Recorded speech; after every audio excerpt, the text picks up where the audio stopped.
하나님 말씀을 공부할 수 있게 해주신 것 감사합니다. 이 시간 주님께서 약속하신 대로 우리를 모든 진리 가운데로 인도해 주셔서 저희가 그 진리의 말씀을 잘 배우고 그 말씀을 믿고 순종함으로 하나님 아버지를 기쁘시게 할 수 있는 귀하고 아름다운 열매를 맺힐 수 있도록 도와주시기를 이 시간 주 앞에 간절히 간구합니다.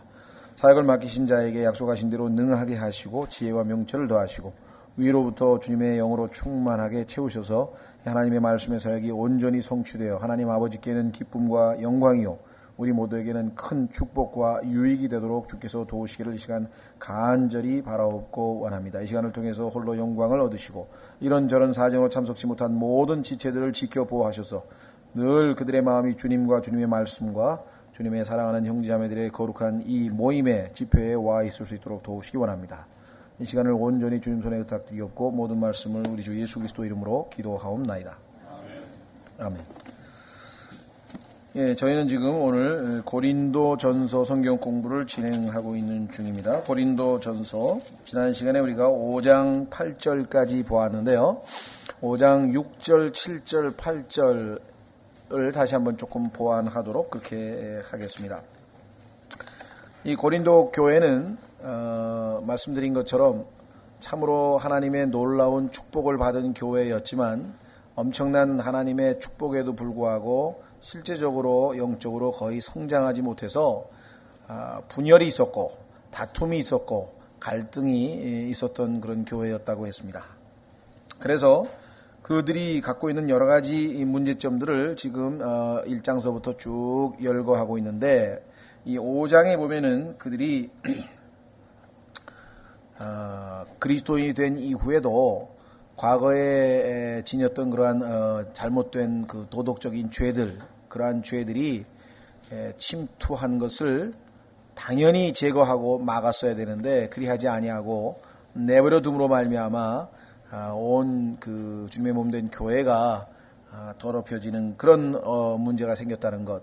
그래서 이 문제를 처리해야 한다고 하는 사실을 지금 가르쳐주고 있고 그 다음에 이제 오늘 이따가 배우게 될 6장에 가게 되면은 교회 안에 이 소위 말하면 문제가 발생했는데 그 문제를 해결하는데 옳고 그름을 이제 판단해야 되겠죠. 이제 형제 간에 또는 자매 간에 교회 안에서 하나님의 자녀들 간에 문제가 발생했을 때 그것을 처리할 때 하나님의 말씀에 입각해서 옳고 그름이 판단이 되면 누구나 다 하나님 말씀의 권위에 순종을 하면 어려울 게 하나도 없는데 그것을 고집을 부려서 재판을 통해서 세상에 가서 바깥에 가서 믿지 않는 사람들 즉 세상의 그 판사 앞에서 해결을 보려고 시도했던 그러한 문제에 대해서 지적을 하고 있는 내용들이 나옵니다. 이와 같은 모든 문제는 다 뭐냐면 어린아이이기 때문에 그렇다. 영적으로 성숙했더라면 차라리 내가 손해를 보고 마는 게 더 낫지. 여기 성경에 서 있잖아요. 그죠? 지금은 내가 억울하게 손해를 보지만 하나님께서 모든 것을 다 알고 계시기 때문에 그 손해를 보지 않기 위해서 형제를 판사 앞에 데리고 가서 소송을 걸고 그와 같은 짓을 하느니 차라리 손해를 보는 게 더 낫지 않느냐 하고 바울은 지금 심히 꾸짖고 있는 것입니다. 교회 안에서 이런 일들이 생겨나게 됐을 때 정말 한쪽이 영적으로 성숙했다면 하나님의 말씀에 순종해서 손해보고 그러나 거기에 대해서는 하나님께서 나중에 반드시 또 바로 잡으시는 분이거든요. 어떻게든. 그러니까 믿음으로 승리하면 좋은데 그게 볼썽사납게 다툼을 벌이고 그것도 안 믿는 판사 앞에 가서 다툼을 벌이면 얼마나 하나님의 이름이 모독을 당하겠어요. 아니 예수 그리스도를 믿는다는 사람들끼리 다투어서 그리고서는 여기 와가지고 또 싸운다? 얼마나 안 믿는 사람들이 보기에 그게 이 볼썽사납게 되겠느냐. 그래서 이와 같은 문제를 지금 다루고 있거든요. 자, 그래서 이 교회 안에 침투한 그러한 죄악인데 그 죄악을 처리를 해야만 된다. 그 이유가 무엇인지 고린도전서 5장 6절에서부터 한번 살펴보겠습니다.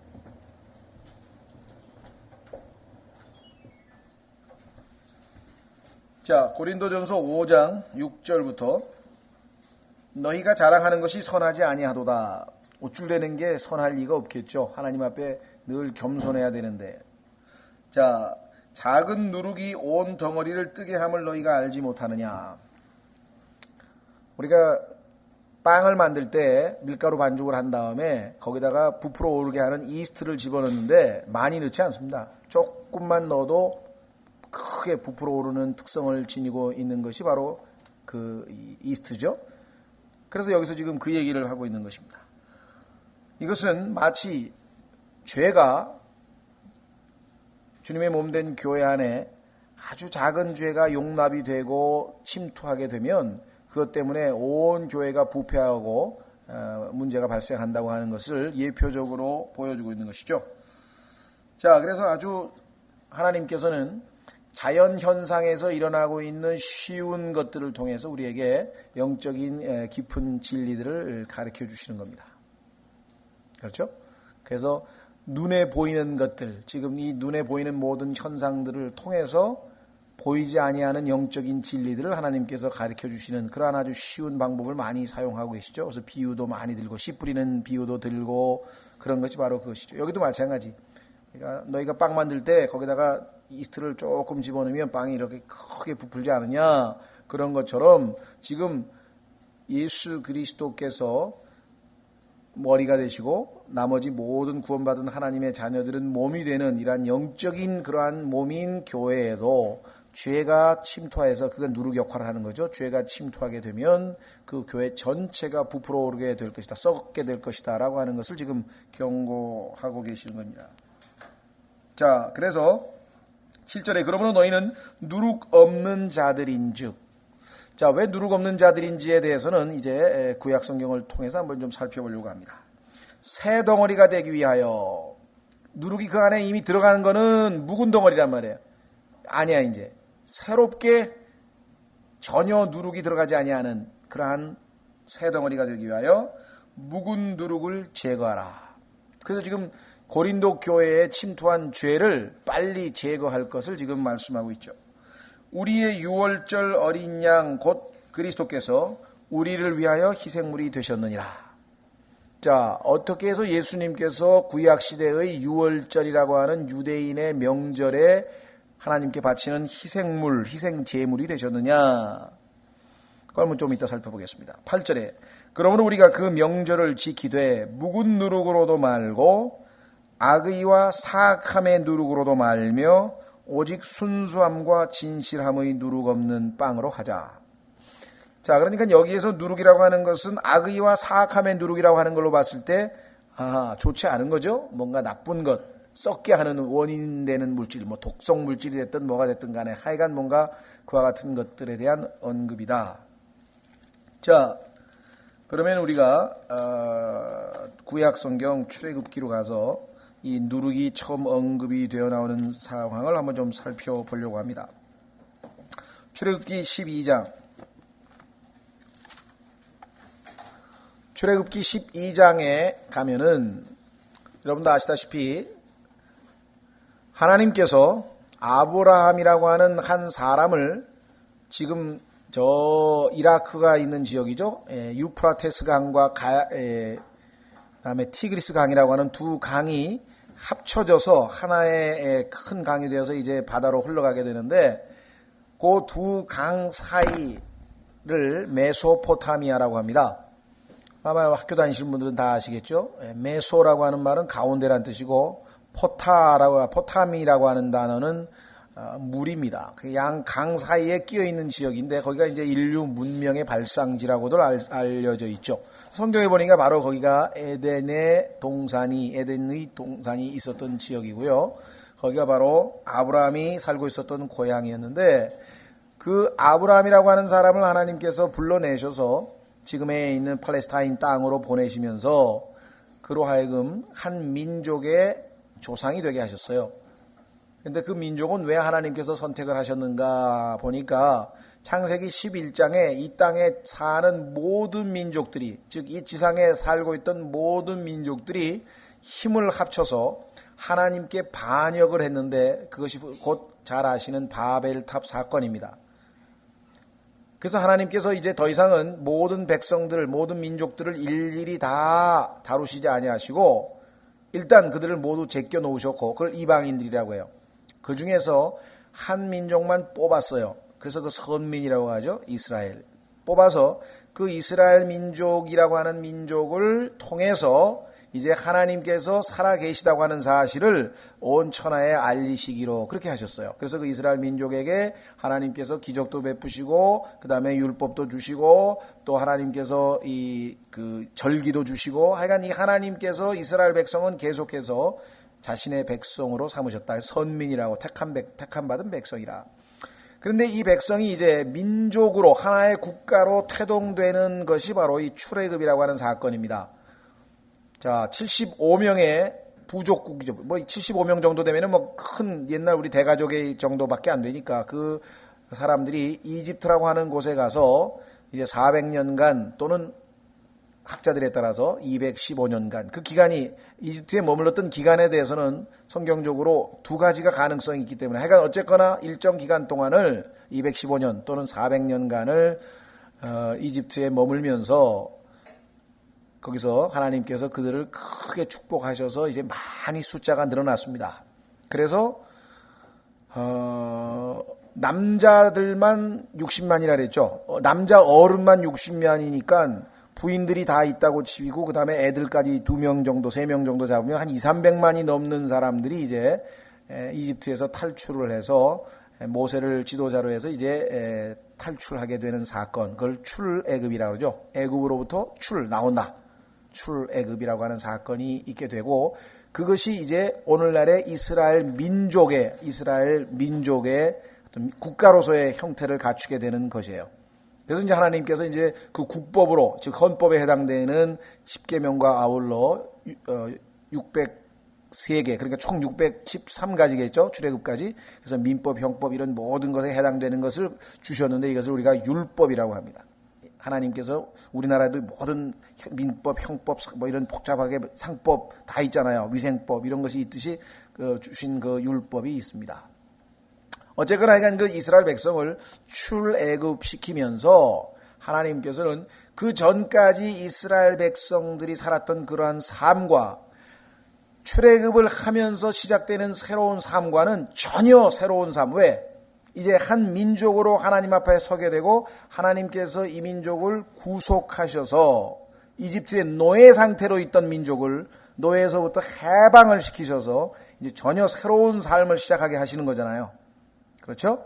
예. 그래서 그 새롭게 시작되는 삶을 기념하는 날, 그게 바로 뭐냐면 6월절이라고 하는 명절입니다. 6월절이라고 하는 명절이에요. 그래서 원래는 이스라엘 백성들의 달력이 있었어요. 1월, 2월, 3월, 4월, 우리도 12개월이 있듯이 이 사람들도 12개월이 있었는데 하나님께서 그런 민간력, 원래 있었던 달력 말고 종교력, 즉 하나님과 새로운 출발을 하는, 하나님 앞에서 구속을 받고 피뿌림으로 죄사함을 받고 새 출발하는 날을 첫 번째 달로 삼았어요. 그래서 새롭게 이제 이것을 종교력이라 그래요. 그러니까 유대인들은 달력이 두 종류예요. 일상생활에서 사용하는 게 있고 하나님과의 관계에서 새롭게 출발하면서 사용하는 달력이 따로 있어요. 그래서 그걸 이 출애굽하는 날, 원래는 봄인데 그 봄인데 그거를 1월 달로 치죠. 첫 번째 니산월이라고 하는데, 자 그래서 여기 한번 보겠습니다. 출애굽기 12장. 주께서 이집트 땅에서 모세와 아론에게 말씀하여 이르시되 이 달이 너희에게 달들의 시작이 될지니. 원래 첫째 달이 아닌데 하나님께서 이건 영적인 의미로 영적으로 새로운 달이 시작이 된다. 곧 그것이 한 해의 첫 달이 될지니라. 이걸 종교력이라고 한다 그랬죠. 민간력이 아니라 종교력. 너희는 이스라엘 온 회중에게 말하여 이르기를 이 달 10일에, 자 첫째 달 10일에 그들이 자기 조상들의 집에 따라 자기들을 위해 각 사람이 어린 양을 취하되, 어린 양 한 마리를 잡으라 이래. 한 집에 어린 양 한 마리를 취할지니라. 그 어린 양에 대하여 집안 사람이 너무 적으면 그와 그의 집의 이웃이 혼들의 수에 따라 그것을 취하되 각 사람이 자기가 먹는 양에 따라 그 어린 양에 대하여 계산할지니라. 너희의 어린 양은 흠이 없고, 흠이라고 하는 것은 뭐 다리가 부러졌다든가, 그렇죠? 뭐 귀가 한 짝이 없다든가 이런 어린 양은 안 돼요. 이건 완벽하게 흠이 없어야 돼요. 자, 1년 된 수컷으로 하라. 너희는 양이나 염소 중에서 그것을 취하고 같은 달 14일까지 그것을 간직하였다가 4일 동안 잘 지켜보고 있다가 저녁 때에 이스라엘 회중의 전체 집회에서 그것을 잡으라. 죽이라 이 말이죠. 그들은 피를 취하여 그것을 먹을 집에 양옆 기둥과 위의 문 기둥에 뿌리고. 자, 그럼 이스라엘 사람들이 살고 있는 각 집들이 있을 텐데 그 집에서 양을 잡은 다음에 어디에다가 그 피를 뿌려야 되느냐? 양옆 기둥, 양쪽, 그 다음에 문 위, 세 군데다 뿌리는 거죠. 예. 이것은 예수 그리스도께서 십자가에 달리실 때 높이 달린 가운데에 문 위 기둥이 예수 그리스도에게 해당되고 양쪽 옆에 두 강도가 달렸었는데 한 강도는 구원받은 하나님의 자녀가 되는 온 모든 인류를 대표하고 있고 또 한쪽에 구원받지 못한 강도는 또 다른 강도는 구원받지 못한 모든 인류를 대표하고 그래서 세 개의 십자가 그야말로 하나님 보시기에는 이 온 우주에서 가장 중요한 사건은 바로 세 개의 십자가가 골고다 언덕에 달렸던 순간이었습니다. 하나님께서는 그때 온 옛 세상을 다 심판하셨어요. 그런데 그 심판당한 그 세 개의 십자가 중에 예수 그리스도께서 부활하셨고 그 예수 그리스도를 믿음으로 받아들였던 그 한 강도가 바로 구원받게 될 모든 인류를 예표하게 되는 것입니다. 여기 지금 미리 다 하나님께서 몇천 년 후에 예수님께서 십자가에 달리실 것을 미리 다 보여주고 계십니다. 그게 뭐 길게 지금 다 할 수는 없고요. 우리가 관심 있는 것은 이제 누룩을 향해서 가기 때문에 지금 배경을 좀 설명을 합니다. 8절 그 밤에 그 고기를 먹되 불에 구워 누룩 없는 빵과 여기 나와야 돼. 불에 구워야 돼요. 예수님께서 우리를 대신해서 지옥에 가서 불타셨듯이 불에 구워야 돼요. 물에 삶으면 안 돼요. 예수님은 물 안 잡수셨죠? 불에 삶으면 안 돼. 불에 구워야 됩니다. 그 다음에 누룩 없는 빵과 함께 먹어야 돼. 왜? 이때 예수 그리스도로 말미암아 모든 죄가 다 제거됐기 때문에 자 요한복음 1장 29절에서 예수님께서 나타나시니까 하나님께서 침례인 요한을 통해서 그 예수님을 손가락으로 탁 가리키면서 보라 세상 죄를 제거하는 하나님의 어린 양이로다. 이 어린 양으로 인해 죄가 다 용서되고 죄가 다 제거되었기 때문에 이제 뭐예요? 죄를 상징하는 누룩이 없는 빵이 된 거예요. 이스라엘 민족이. 그래서 누룩 없는 빵을 먹으라 이게. 쓴 채소. 그러나 신앙생활은 쓴 채소. 예, 고생문이 훤하다 이게요. 신앙생활하면 막 만사형통하는 걸 잘못 가르쳐놔가지고 사람들은 예수 그러면 고생하러 믿냐. 어떤 의미에서는 고생하러 믿는 거예요. 생고생하는 거지. 그렇잖아요? 아, 일요일날 남들 다 놀러 가는데 왜 생고생하고 가방 들고 여기까지 오냐 이게. 그렇잖아요. 어떤 의미에서는. 그래서 구원받은 그리스도인에게 있어서는 어떤 의미에서는 너희가 많은 환난을 통하여 하나님의 나라에 들어가야 하나님의 왕국에 들어가야만 할지니라. 요한복음 사도행전 14장 22절에 보시면은 분명하게 구원받은 백성은 반드시 많은 고난을 환난을 통과하게끔 되어 있습니다.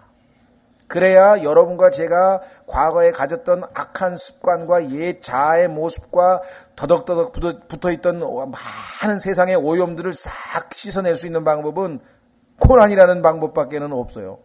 다른 방법으로는 도무지 우리가 그 옛날에 달콤했던 그 죄악의 즐거움을 놀 생각을 안 한다, 이게 사람들이. 자, 어쨌거나 쓴 채소와 함께 그것을 먹을지니라. 그것을 날로 먹거나 물에 삶지 말고, 날로 먹어도 안 됩니다. 물에 삶아도 안 됩니다. 그것의 머리와 다리와 내장을 불에 구우라. 지옥에 가서 모든 죄가 다 불타버리는 거예요. 깨끗하게 제거돼 버려야 돼요. 여러분들 살균 소독 아시죠? 예. 불에다가 팍 구워가지고 모든 균을 다 없애는 거예요. 우리 논에다가 불 지르는 이유는 뭐냐면 그 논에 있는 모든 균들을 다 태워버리려고 소독하잖아요. 살균 소독. 자, 11절 너희는 그것을 이렇게 먹을지니 허리에 띠를 띠고 발에 신을 신고 손에 지팡이를 잡고 급히 그것을 먹으라. 참 희한한 방법을 말씀하셨죠? 왜 그러냐? 왜 그렇습니까? 우리는 언제든지 세상을 떠날 준비를 갖춘 채 살아야 돼요. 여러분과 제가 이 땅에서 지금 살고 있는데 언제 하나님께서 이리 올라오라 할 때 부름받아서 올라갈지 모르기 때문에 이 땅에 뿌리 박고 뭐 미련 있고 뭐 아까운 거 있고 그런 거 없어요. 올라오라면 다 놓고 그냥 올라가는 거야.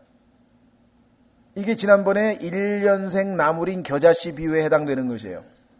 1년생 나물이야. 겨자씨는.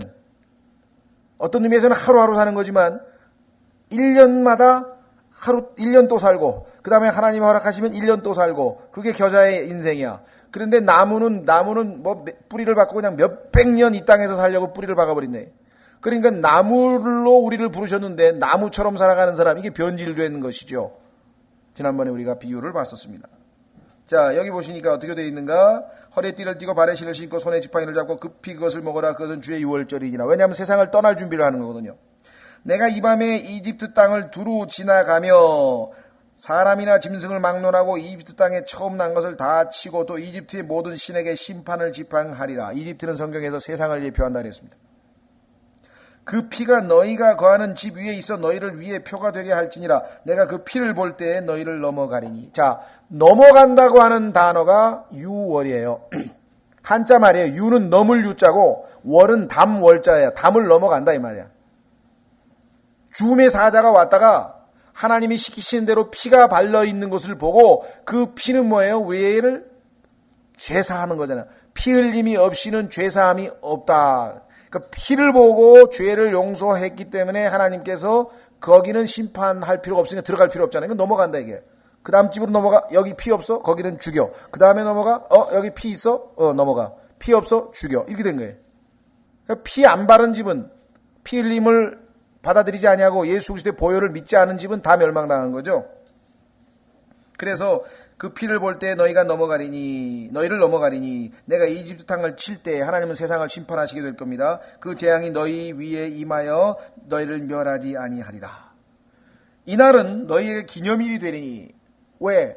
모든 이집트의 첫째 아들과 신들까지 다 심판하신 날인데 이스라엘 백성들은 심판을 안 당하고 그 어린 양의 피를 발랐다고 하는 이유 하나 때문에 믿음이죠. 그게 바로 하나님 시킨 대로 했잖아요. 믿음으로 그 믿음을 보시고 하나님께서 그들에게 이제 기념일로 삼아 주셨다. 이날은 너희에게 기념일이 될지니 너희가 이날을 너희 대대로 주를 위한 명절로 지키고. 그래서 이스라엘에 7개의 명절이 있는데 그 첫 번째 명절이 바로 이 유월절이다 이 말이에요. 규례에 따라 그것을 영원토록 명절로 지킬지니라. 그래서 매달 첫 번째 달, 즉 종교력으로 봤을 때 1월달 10일 되면은 이스라엘 백성들은 유월절을 지킵니다. 그죠? 14일 되면은 이제 집안에서 뭐예요? 양을 잡아가지고 죽여가지고 그대로 재현을 하죠. 예, 그리고 14일 오후 3시부터 6시 사이에 반드시 그 시간에 어린 양을 잡도록 되어 있어요. 예수 그리스도께서도 오후 3시부터 6시 사이에 십자가에서 숨을 거두셨죠. 왜? 아까 고린도전서에서 우리의 유월절 어린 양 되시는 그리스도가 되셨다. 특히 요한복음에 보면은 예수님께서 정확하게 유월절 날 테스팅을 받습니다. 11제부터 사람들이 질문을 하면서 계속 흠이 있는지 없는지, 예수님이 죄가 있는지 없는지 질문을 했을 때 그 질문을 다 받아 넘기시고 드디어 14일 수요일 날입니다. 우리로 치면은 수요일 저녁 3시부터 6시 사이에 죽으시고 그 다음에 6시부터 시작해가지고 3일 낮, 3일 밤이 지난 다음에 정확하게 72시간 후에 예수 그리스도께서 부활하시게 되신다 이 말입니다. 자, 그래서 여기 보시면은 14절 그것은 영원토록 명절로 지킬지니라. 15절 너희는 이래 동안 누룩 없는 빵을 먹을 것이요. 이것을 무교절이라 그래요. 무는 없다, 교는 누룩, 한자 말이죠. 무교절. 이 무교절이라고 하는 것은 뭐냐면 아까 말씀드렸잖아요.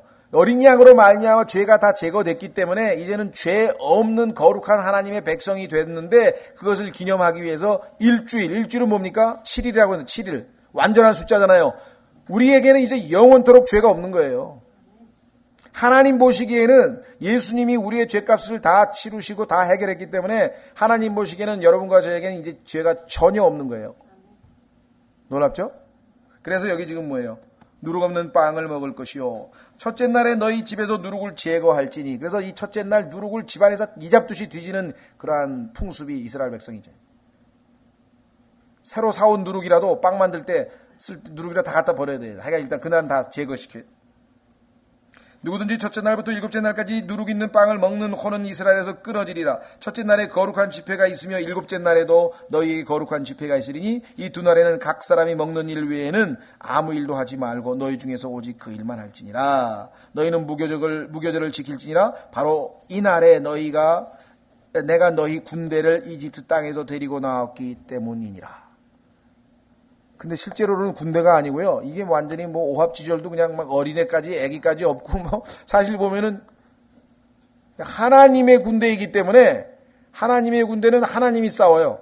그냥 하나님의 군대는 엉성한 것 같아도 다 이 군대야, 이게. 영적인 군대야. 그러므로 너희가 대대로 이 날을 지키되 규례에 따라 영원토록 지킬지니라. 첫째 달 곧 그 달 14일 저녁부터 그 달 21일 저녁까지 너희는 누룩 없는 빵을 먹을 것이요. 이게 일주일간의 무교절이에요. 그러니까 오후 3시부터 6시 사이에 6월절은 짧아요. 그렇죠?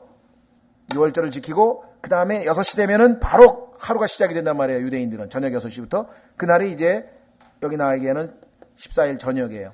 그러면은 그때부터 21일 저녁까지 일주일간을 누룩 없는 빵을 먹는 19절. 이래 동안 너희 집에 누룩이 있지 않게 하라. 누구든지 누룩 있는 것을 먹는 혼은 타국인이든지 이 땅에서 태어난 자든지 이스라엘 회중에서 끊어지리니 너희는 누룩을 넣은 것을 아무것도 먹지 말고 너희 모든 거처에서 누룩 없는 빵을 먹을지니라. 자, 이렇게 해서 죄를 예표하고 있는 누룩에 대한 언급이 한번 나왔었죠. 자, 그래서 우리는 고린도전서에서 교회 안에 죄가 침투했을 때 그 누룩을 빨리 제거하라 이거야.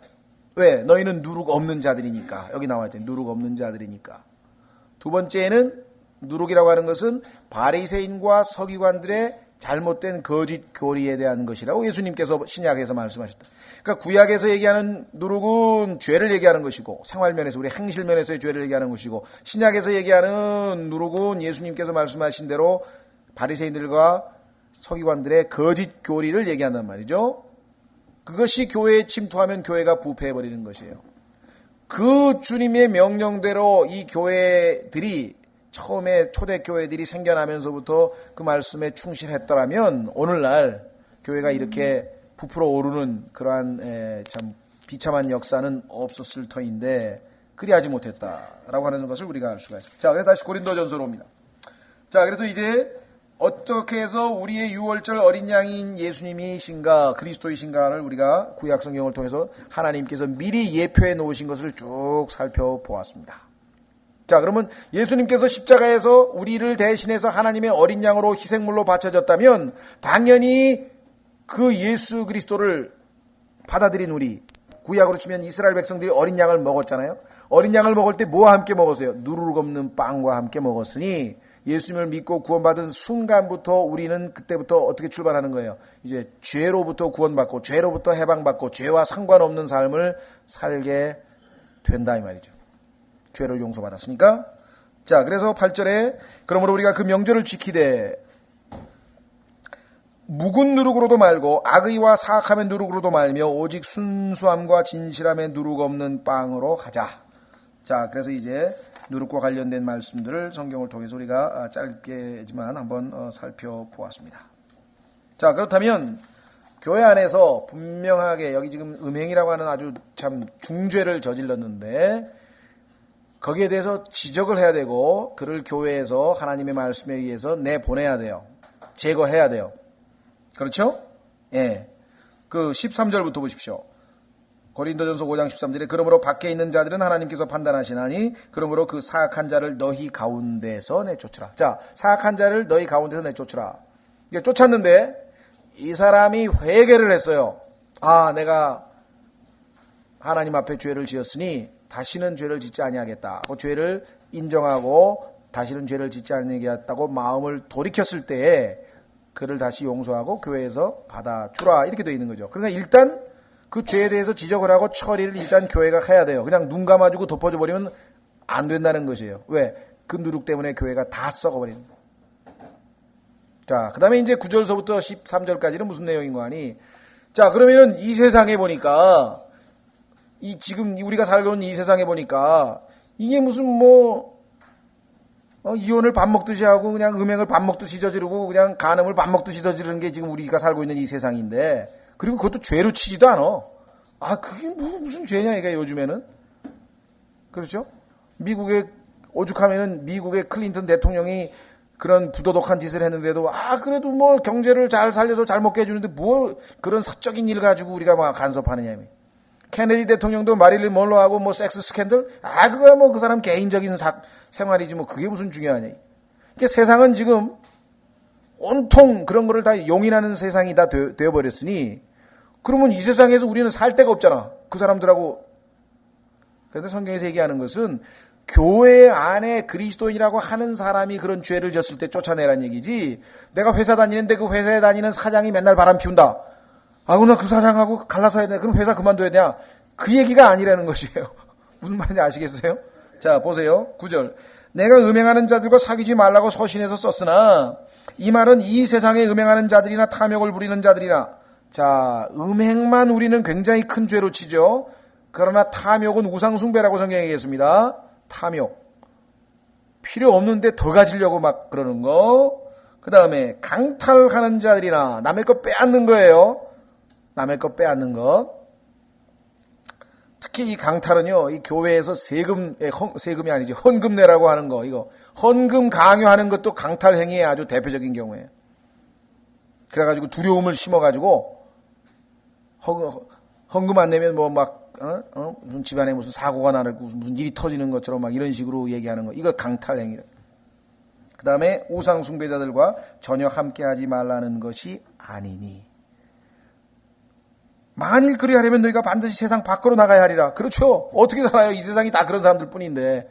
그러니까 내가 얘기하는 것은 세상에 있는, 그럼 너 직장 친구가 있는데, 직장 동료가 있는데, 그 사람이 맨날 어디 불교 사원에 가가지고 그냥 절하고 막 부적도 갖고 다닌다고, 야, 난 너하고 이제 안 사귄다. 그리고 헤어지란 소리냐? 아니라, 오히려 그런 사람들이 불쌍하니까 복음을 전해서 빨리 주님 품으로 인도해야죠. 그렇죠? 그럼 어떤 의미냐? 여기 나와 있어요.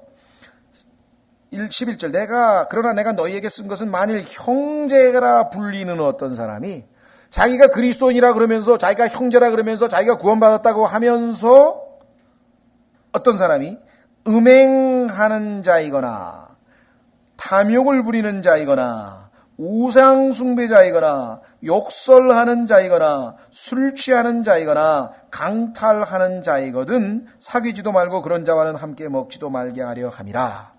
이런 사람이 교회에 있어서 계속해서 그런 죄를 짓는다. 한 번 실수했다. 그래서 회개하고 돌아왔다. 그 얘기하는 게 아니고 그게 무슨 잘못이냐 하고 만약에 양심이 마비된 채 아주 뻔뻔스럽게 그럴 때에는 그런 사람하고는 아예 말도 하지 말고 사귀지도 말고 헤어져라 했네. 자, 그러면서 뭐라고 얘기했습니까? 또한 밖에 있는 자들을 판단하는 일이 나와 무슨 상관이 있으리요. 자, 이 밖이라고 하는 말은 여러 가지 의미에서, 자, 우리가 나중에 사람이 지옥에 가게 될 때, 구원받지 못하고 영원한 불못에 던져지게 될 때, 그것을 뭐라고 성경에서 말씀하냐면 바깥 어두운 곳이라 그래요. 자, 왜 바깥이냐면요, 우리는 예수 그리스도 안에 있거든요. 이 사람들은 예수 그리스도 바깥에 있어요. 예수 그리스도 안에 들어오면 그게 구원받는 거야. 무슨 말이가 되겠습니까? 한번 확인해 보겠습니다. 마태복음 25장. 마태복음 25장.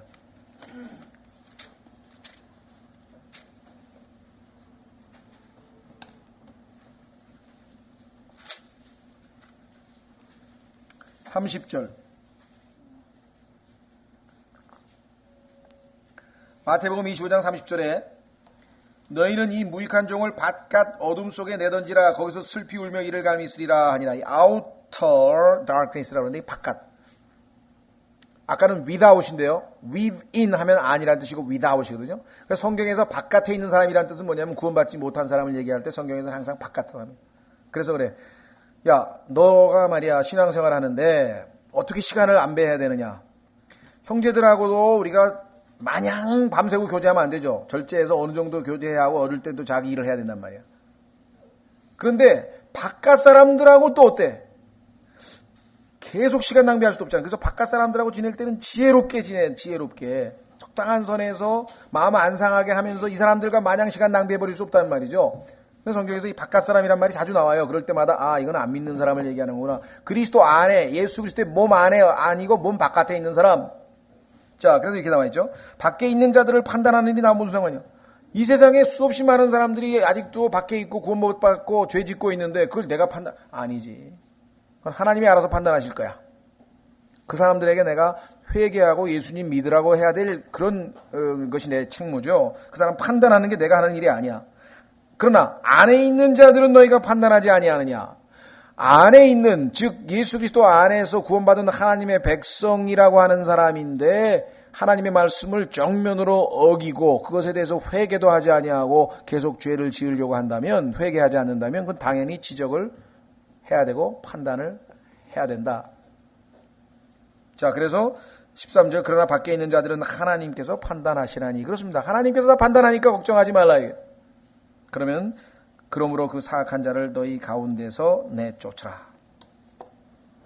자, 이렇게 해서 바울은 교회 안에 침투한 누룩, 죄에 대한 것을 지적을 했습니다.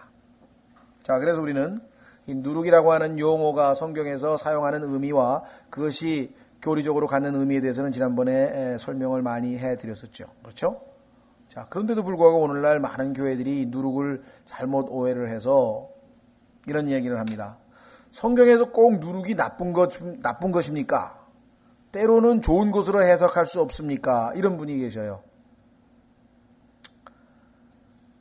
성경에 보니까 아까도 봤지만 첫 번째 언급의 법칙이라고 있는데 성경에서 처음에 누룩이라고 하는 말이 나왔을 때 분명하게 지금 죄를 예표하고 있고 그 의미가 계속해서 성경 전체를 흘러가고 있습니다.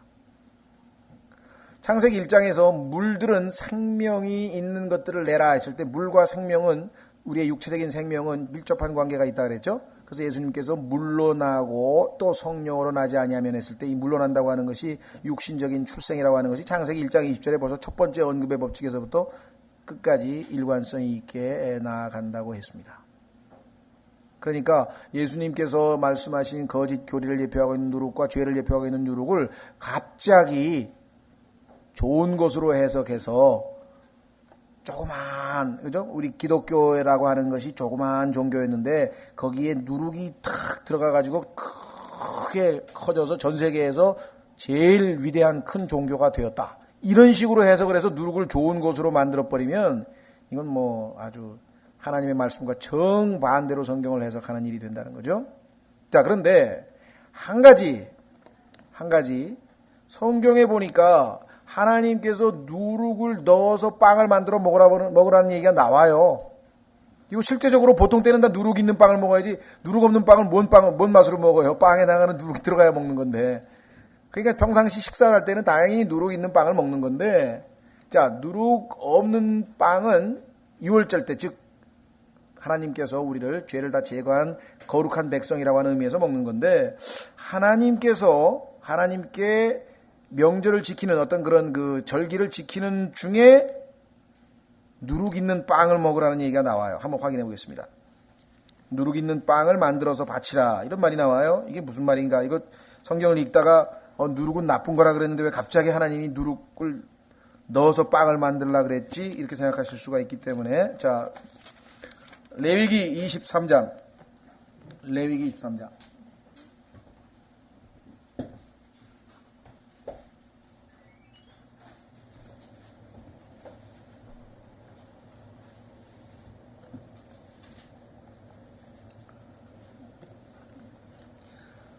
자, 레위기 23장에 보시면은요, 레위기 23장 4절서부터면 아까 다시 명절에 대한 언급이 나옵니다. 레위기 23장 4절. 너희가 정한 때에 거룩한 집회로 선포할 주의 명절들이 이러하니라. 주의 명절들을 설명합니다. 무슨 명절. 자, 그런데 그 명절들 중에 배운 거죠, 이미. 첫째 달 14일 저녁은 주의 유월절이요. 자, 그렇죠. 14일 저녁이 6월절이고 그 다음에 15일서부터 6시부터 10월이 시작되니까 6시부터 이제 6월절이죠. 무교절이죠. 같은 달 15일은 주를 위한 무교절이니 너희는 반드시 이래 동안 누룩 없는 빵을 먹을 것이요. 첫째 날에는 너희가 거룩한 집회로 모이고 그날에는 아무 노동도 하지 말 것이며 너희는 이래 동안 주께 불로 예비하는 헌물을 드릴 것이요. 이걸 번제라 그러죠. 불로 예비하는 헌물이니까 태운다 이거죠. 일곱째 날에도 거룩한 집회로 모이고 그날에는 아무 노동도 하지 말지니라. 주께서 모세에게 말씀하여 이르시되 이스라엘 자손에게 말하고 그들에게 이르라. 너희는 내가 너희에게 주는 땅에 들어가 그 땅에 수확물을 거둘 때에 너희 수확물의 첫 열매 한 단을 제사장에게로 가져갈 것이요. 자, 이걸 우리가 초실절이라고 하는데 무교절 기간 중에 초실절이 들어가요. 왜냐하면 초실절이라고 하는 것은 예수 그리스도의 부활을 예표하는데 6월절 어린 양으로서 예수님이 죽으신 다음에 사흘 만에 예수님께서 부활하셨잖아요. 그러면은 6월 무교절이 7일이니까 그 7일 기간 중에 당연히 초실절이 중간에 들어갈 수밖에 없죠. 예수님의 부활을 예표하는 첫 번째 열매에 해당하는 초실절. 그렇죠? 자, 그래서 여기 보시면은 첫 번째 열매 한 단을 제사장에게 가져갈 것이요 제사장은 너희를 위한 것으로 내가 그 단을 받도록 주 앞에서 흔들되 안식일 다음 날에 그것을 흔들지니라. 너희는 그 단을 흔드는 날에 1년 되고 금없는 어린 순양을 번제 헌물로 주께 드리며 그것의 음식 헌물로는 기름을 섞은 고운 밀가루 10분의 1 에바를 불로 예비하여 주께 드리는 헌물로 삼아 향기로운 냄새가 되게 하고 그것의 음료 헌물로는 포도즙 4분의 1 흰을 쓸 것이며 너희는 너희 하나님께 헌물을 가져오는 바로 그날까지 빵이든지 볶은 곡식이든지 푸른 첫 이삭이든지 먹지 말지니 그것이 너희 모든 처소에서 너희 대대로 영원한 법규가 될지니라. 그래서 하나님께는 첫 번째 열매를 바쳐야 되니까 그 전까지는 바치기 전에는 아무것도 먹지 말라. 이게 지금 얘기를 해요. 그런데 이제 그 다음에 보세요. 15절. 너희는 너희를 위해 그 안식일 다음 날 곧 너희가 요제 헌물의 단을 가져온 날에서부터 세어서 7 안식일을 채우고 자 그러니까 77이 49일이 지났어요. 초실절서부터 시작해서 77이 49일이 지났죠. 그 다음에 어떻게 되세요? 너희가 거하는 곳에서 10분의 2 에바로 만든 흔드는 빵 2개를 가져올지니 그것들은 고운 밀가루에 누룩을 넣어 구운 것이요. 누룩을 넣었어요. 언제? 자, 6월절에는 어떻게 됐습니까? 당연히 누룩을 제거해서 누룩이 없습니다. 그런데 이 날은 무슨 날이냐? 이걸 오순절이라고 해요. 50일째 되는 날. 오순절 날은 하늘에서 성령님이 내려오시면서 유대인과 이방인이라고 하는 두 빵덩어리가 하나가 돼서 이제 하나님의 교회가 탄생하는 거예요. 여기 빵 2개예요. 빵 2개. 유대인과 이방인을 예표하고 있는 빵덩어리 2개인데 그런데 지금 예수 그리스도께서 머리가 되시고 우리가 주님의 몸된 교회예요. 그래서 지금 한 빵이 됐죠. 지금은. 처음에 이제 유대인과 이방인이라고 하는 두 종류의 빵이 하나가 됐다고 에베소서 2장에서 설명을 했잖아요. 벽을 허시고 유대인과 이방인을 하나로 만드셨다 이 말이에요. 근데 문제는 뭐냐? 여러분과 저 지금 이 땅에 있는 예수님의 몸된 교회는 죄가 있어요, 없어요? 죄가 있죠. 그렇죠? 예수님께서 이 땅에 오셔서 완전히 우리가 영광스러운 몸으로 바뀌어서 주님 앞에 갈 때까지는 교회는 여전히 죄가 있어요. 그래서 지금 이 상황을 설명하고 있는 거예요. 오순절날 교회가 탄생했으나 지금 뭐 고린도 교회도 지금 죄 짓고 빌립보 교회도 죄 짓고 계시록에도 보면 막 여기도 죄 짓고 저기도 죄 짓고 그렇잖아요. 왜? 우리가 아직 육체를 입고 있기 때문에 이 육신을 입고 있기 때문에 여전히 죄가 우리 몸 안에 거하고 있죠. 여러분과 저의 영은 거듭났고 혼은 구속을 받았지만 우리의 몸의 구속은 아직 완성이 안 돼서 기다리고 있다고 성경에 로마서에서 얘기했잖아요. 그렇다면 우리 몸 안에 뭐가 있다 그랬어요? 바울이 로마서 7장에 내 안에 곧 내 육체 안에 죄가 거하는 줄을 내가 아노니. 그러니까 주님의 몸된 교회 안에는 죄가 있잖아요. 그러니까 그 사실을 설명해 주기 위해서 누룩 있는 빵 2개를 갖다가 구우라 이렇게 말씀을 하셔서 무슨 말 이해가 되셨죠? 그러니까 이게 누룩이 좋은 게 아니에요. 좋은 게 아니고 나쁜 거지만 현실적으로 주님이 오실 때까지 우리가 아직 육체를 입고 있으니까 죄가 교회 안에 있을 수밖에 없는데 그러면 그 죄의 종로로 하지 말고 성령에 따라 살라는 거죠. 그런 힘을 성령께서 우리에게 주신다는 거죠. 그러니까 죄가 자체가 제거되진 않아서 그대로 있어요 우리 안에. 무슨 말 이해가 되셨죠? 그래서 몸의 구속을 기다릴 때까지는. 자, 그래서 우리는 이제 6장으로 넘어갑니다. 고린도전서 6장. 너희 중에 누가 다른 사람과 문제가 있을 때, 자, 문제가 생겼어요. 감히, 어떻게 너희가 그런 짓을 감히 하느냐, 이렇게 얘기했어요. 하나님의 자녀인데. 불의한 자들 앞에서, 자, 이 불의한 자라고 하는 것은 구원받지 못한 사람 얘기하죠. The unjust. 어떻게 아는가? 자, 구원받지 못한 사람, 죄인들을 예표하고 있는 게 불의한 자예요. 이 세상에, 세상적인 사고방식이 틀립니다. 우리는 사회에서 볼 때 어떻게 됩니까? 우리 지금 바깥에 안 믿는 사람들 중에서는 자기들이 생각할 때는 감옥에 가는 사람이 unjust지 감옥에 안 가고 사는 사람은 just죠. 그렇죠? 그러나 하나님 보시기에는 그게 아니에요. 예수님을 통해서 구원을 얻은 자가 just고 의로운 자고 그래서 의인은 믿음으로 말미암아 살리라 이렇게 돼 있고 그렇죠? 그렇지 않은 사람은 다 좀 의롭게 살아도 그 행실이 중요한 게 하나님의 의이신 예수님을 소유하지 못했기 때문에 다 불의한 자다 이 말이에요. 자, 확인해 보겠습니다. 베드로 전서로 가보죠. 베드로 후서. 전서가 아니고 아마 후서일 텐데요. 베드로 후서.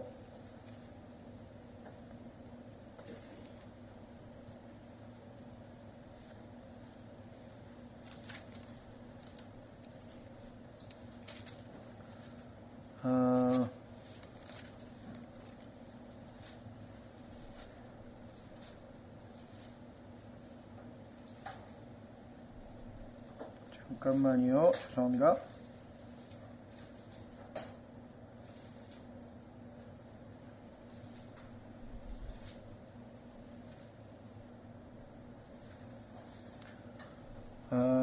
베드로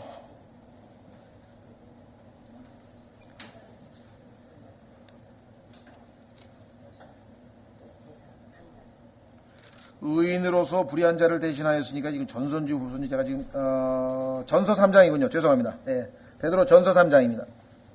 기억이 요즘에 자 베드로 전서 3장에 가면은요 18절에 베드로 전서 3장 18절에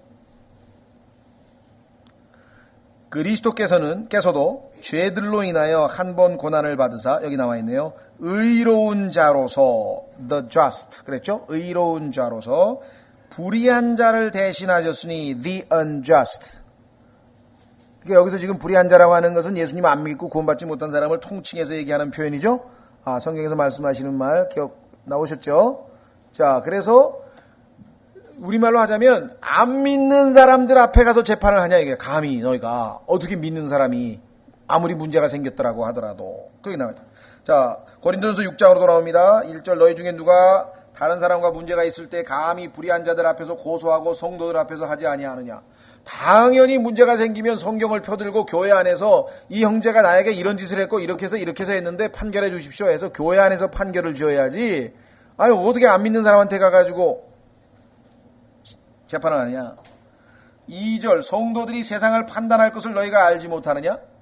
아니 성경에 보면은 세상들을 나중에 누가 판단하느냐. 성도들이 판단하게끔 하나님이 만들어 놓으셨는데 아니 이건 어떻게 된 게 세상 보고 판단해달라고 성도가 갔으니 이게 완전히 이게 거꾸로 지금 행동하고 있으니 세상도 너희에게 판단을 받겠거든 너희가 지극히 작은 문제들을 판단하는 것도 감당하지 못하느냐. 나중에 이 세상에 엄청난 일, 그게 무슨 검찰이 수사하는 무슨 엄청난 큰 사건이 됐든 작은 사건이 됐든 나중에 세상을 판단하는 일을 하나님께서 우리에게 맡기실 터인데 아니 교회 안에서 형제끼리 지금 다툼 그거를 판단 하나 못해가지고 3절 우리가 천사들을 판단할 것을 너희가 알지 못하느냐. 세상만 판단하는 게 아니라 영적인 천사들까지도 지금 우리가 심판을 해요. 나중에 판단하게 된다는 얘기는 재판을 한다는 게 재판하게 되는데 하물며 이 세상 삶에 속한 일들을 얼마나 더 많이 판단하겠느냐. 지난번 고린도전서 3장에서 말씀하기를 자 뭐라고 얘기했습니까? 영적인 자는 모든 것을 판단하느니라 그랬잖아요. 영적인 자는 모든 것을 판단할 수 있는 게 판단의 근거가 하나님의 말씀이니까 창세기부터 계시록까지 하나님께서 말씀하신 것을 딱 펴서 이 말씀은 하나님이 이렇게 말씀하셨습니다. 그러면 그냥 모든 판단이 끝나는 거예요. 더 이상 말할 필요가 없다 이 말이에요. 자, 그래서 4절에 그런즉 너희가 만일 이 세상 삶에 속한 일들을 판단하려거든 자 세상에 속한 일들이야. 그게 재산 다툼이 벌어졌던 뭔 일이 벌어졌든 간에 하여간 다툼이 생겼어 교회 안에서. 그러면 어떻게 하면 좋으냐? 간단해요. 자 교회 안에서 만약에 형제인데 형제 자매라고 하는 부부야. 근데 부부가 이혼을 하겠다고 그래. 그거 어떻게 하겠어요? 판사 앞에 가서 이혼 소송해가지고 소송합니까? 아니에요. 하나님 말씀에 와서 왜 이혼하려고 하느냐? 남편은 이럽니다. 아내는 이럽니다. 그럼 성경 딱 펴서 여기 써 있는데 하나님께서 이혼을 할 수 있는 첫 번째 조건, 첫 번째 뭡니까? 부정한 일을 했다. 그러니까 부인이 남편을 다른 남자들하고 예를 관계를 맺었다든가 또 반대로 남자가 다른 여자하고 그런 일을 저질렀다든가, 그러면 분명하게 성경에서 음행이라고 하는 것에 대해서는 하나님께서 허락하셨으니까. 했느냐? 아니라는 거예요. 두 번째, 이혼이 가능한 이유는 뭐냐? 죽어야 된다 이게야, 상대방이. 근데 안 죽었으니까 둘 다 살아서 여왔을 거 아니야. 그럼 안 된다 이게. 세 번째, 도망갔느냐? 가출을 해버렸어. 얼른 사라져버렸어. 그거 어떻게? 그러면 이혼이 성립이 되는 거예요. 그 이외에는 이혼이 안 돼. 성격이 안 맞습니다. 돈을 안 벌어다 줍니다. 뭐가 어쩌습니다. 백날 얘기를 해봐야 하여간 다시 사랑하고, 남편은 아내를 사랑하고 아내는 남편에게 복종하고 새롭게 좋은 가정을 만들어 살라, 이걸로 끝나는 거지. 하나님 말씀 더 이상 딴 얘기가 없다 이 말이에요. 뭐 또 재산 문제는 마찬가지. 왔어, 성경에 와가지고. 그럼 하나님 말씀을 펴서 딱 판결을 내리면 돼. 어떻게 하면 되느냐, 여기 나왔죠. 교회 안에서 가장 작게 여기는 자들을 세워 판단하게 하라. 왜? 성경만 딱 펴주면 그 사람이 판사인데, 영적으로 뭐 무슨 성숙한 사람이 판단할 필요도 없어. 왜 이렇게 해요 지금? 부끄러운 줄 알라 이 말이죠. 여기 써 있잖아요. 5절에 내가 너희를 부끄럽게 하려고 말하노라. 어떻게 된 사람들이 그런 짓을 하느냐? 감히 너희 가운데 지혜로운 사람이 하나도 없다니 그 말이 사실이냐? 아니 그 정도도 판단 못해가지고 판사 앞에 가가지고 세상에 안 믿는 사람 앞에 가서 재판하려고 하느냐? 자기 형제들 사이에서 판단할 수 있는 자가 단 하나도 없느냐? 이게 지금 창피주의를 주는 거죠. 오히려 형제가 형제를 고소하며 그것도 믿지 않는 자들 앞에서 하는도다. 어떻게 감히, 그랬죠 앞에 1절에 감히 이런 짓을 했느냐? 얼마나 하나님 앞에 영광을 돌려야 될 자들이 영광이 아니라 하나님의 이름을 모독시키는 일을 하고 있느냐? 7절 그러므로 이제 너희 가운데 전적으로 허물이 있나니 너희가 다 잘못됐다. 왜? 이는 너희가 서로를 고소하기 때문이라. 그래? 나도 그럼 명예훼손으로 고소할 거야. 이러면 둘이서 막 티격태격 같은 교회 사람. 어찌하여 너희가 차라리 부당한 일을 당하지 아니하느냐? 성경에 보니까 예수님께서는 부당한 대우를 당했을 때 그냥 도살장으로 끌려가는 어린 양같이 그냥 묵묵히 가셨어요. 당하고 마셨다 이게야. 그러면 그 예수님을 따르는 자들이라고 너희가 한다면 당연히 누구 한 사람만 예수님을 따라도 문제가 될 거 아니야. 둘 다 안 따라도.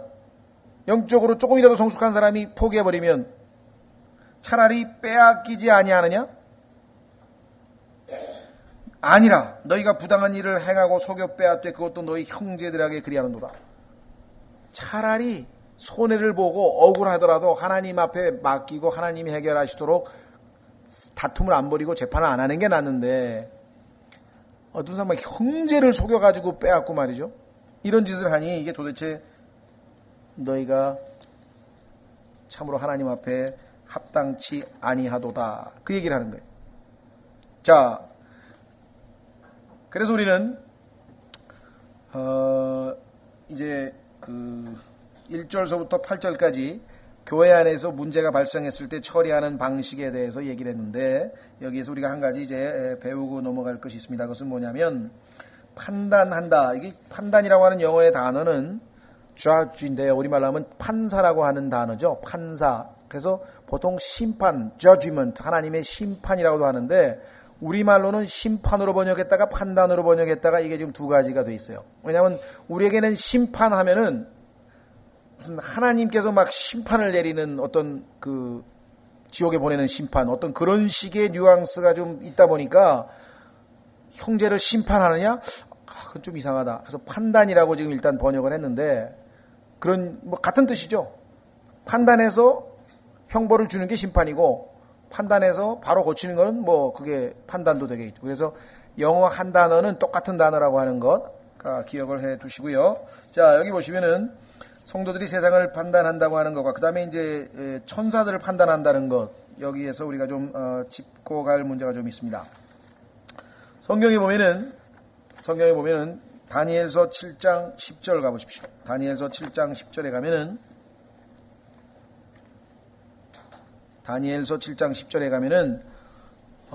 백보자 심판이 나오는데, 그 심판 때에 믿는 사람이 믿지 않는 사람을 심판하게 됩니다. 예수님과 더불어 우리가 세상을 심판하게 될 것이다. 다니엘서 7장 10절입니다. 자, 다니엘서 7장 9절서부터 보면은요, 이제 백보자 심판에 대한 얘기가 나옵니다. 그 왕좌들이 무너져 내릴 때까지 내가 봄에 옛적부터 계시니가 앉아 계시는데 그분의 옷은 눈같이 희고 그분의 머리털은 순결한 양털 같으며 그분의 왕좌는 맹렬한 불꽃 같고 그분의 바퀴들은 타오르는 불 같더라. 불 같은 시내가 그분 앞에서 흘러나오고 천천히 그분을 섬기며, 이 천천히 구원받은 사람에게 해당되겠죠. 만만히 그분 앞에 서 있더라. 이 만만은 구원받지 못한 사람이죠. 그분께서 심판을 베푸시는데 책들이 펴져 있더라. 이 책들이 바로 계시록 20장에 나오는 그 심판의 상황입니다. 자, 그래서 우리는 심판을 하게 될 것이고, 마태복음 25장에서 예수님께서 지상에 내려오셔서 민족들을 심판할 때에도 역시 그리스도와 함께 아마 심판을 하게 될 것입니다. 자, 그래서 성경에 나오는 심판은 여러 가지 종류가 있어요. 그래서 그걸 한번 잠깐 정리하고 그 다음에 여기서 나와 있는 천사들에 대한 심판을 좀 설명하려고 합니다. 도대체 아니 우리가 어떻게 천사들을 심판한단 말이냐? 성경에서 어떤 근거로 이런 말이 나왔는지를 한번 살펴보시면, 아하, 하나님께서 왜 천사들을 하나님이 심판하지 않고 하나님의 아들들인 우리에게 맡기시는가, 맡기실 수밖에 없는가, 그 이유를 성경을 통해서 우리가 확인을 해볼 수가 있습니다. 우선 잠깐 쉬기 전에 심판이 성경에 무지하게 많아요. 그 중에서도 핵심적인 7가지 심판을 여러분들이 머릿속에 기억하셔야 됩니다. 첫 번째 심판은 뭐냐면 죄에 대한 심판이에요. 죄에 대한 심판은 갈보리 십자가에서 이루어졌어요. 그래서 성경에 보면은 갈보리 십자가에 달리셨을 때 예수님께서 우리를 대신하여 대신 죄가 되었어요. 왜 죄가 되었겠습니까? 예수님은 한 분이셨어요. 그런데 전 세계의 모든 인류의 모든 죄인들의 죄가 예수님 위에 놓여졌다고 성경에 얘기했어요. 그럼 내가 지금 태어나면서부터 지금까지 지은 죄가 얼마나 많습니까? 또 앞으로 지을 죄가 얼마나 많습니까? 그러면 이 세상에 산 사람이 몇 명인지 잘 모르겠는데 6,000년 동안 산 사람이 그 수없이 많은 사람들이 수없이 많이 지은 죄를, 또 앞으로 지을 죄를 주님 오실 때까지 그 모든 죄를 예수 그리스도 위에다가 하나님이 올려놓으시면 예수님 자체가 뭐가 되겠어요? 그게 죄덩어리가 된 거예요. 그 성경에 보니까 예수님이 우리를 대신해서 죄가 되셨다. 죄를 짊어지신 정도가 아니라 아이가 처음부터 끝까지 완전히 예수님 자체가 다 죄덩어리야. 하나님 보시기에 얼마나 많은 죄를 거기다 올려놨는지 생각해 보셨어요? 그 성경에 고린도후서 5장에서 예수님이 우리를 대해서 죄가 되셨다는 아예 죄. 그래서 하나님께서 불쌍히 여길 수도 없어. 그냥 사정없이 심판하실 수밖에 없는 거예요. 예수님을. 처음부터 끝까지 다 죄라니까요. 죄를 알지도 못한 사람을 죄로 삼으신 것은 생각해 보셨냐 이게. 우리를 위하여 치르신 하나님의 크신 희생과 예수 그리스도의 그 당하신 엄청난 비극을 한번 생각해. 죄. 자, 이 죄는 십자가에서 심판을 했는데 그때 놀랍게도 여러분과 저의 죄도 같이 심판을 받았어요. 뿐만 아니라 마귀도 그때 심판을 받았습니다. 죄에 대한 심판. 왜? 죄를 이 땅에다, 이 세상에다 집어넣은 자가 누구냐면 마귀예요. 누구를 통해서 집어넣냐? 아담을 통해서 집어넣었어요.